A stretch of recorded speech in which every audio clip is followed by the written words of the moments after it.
Hi everyone, welcome to Take My Life. In today's video, I'm going to show you how to add Google Maps in Widget. So let's get started.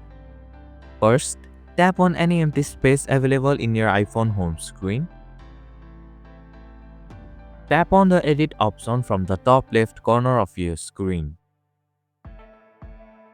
From the menu that appears, tap on the Add Widget option.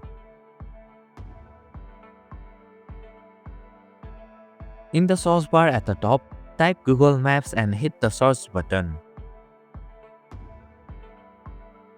Once it appears in the search results, simply tap on it.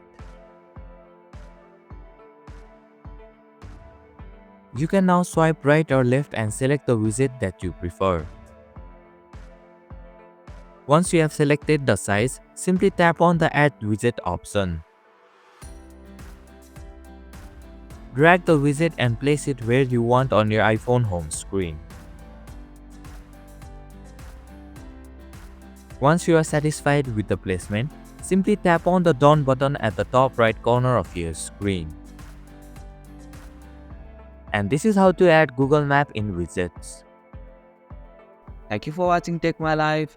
Hope this video was helpful. If it was, then hit the like button and comment down if you have any questions or feedback. Also, if you are new to our channel, please subscribe and hit the bell icon so that you won't miss our upcoming videos.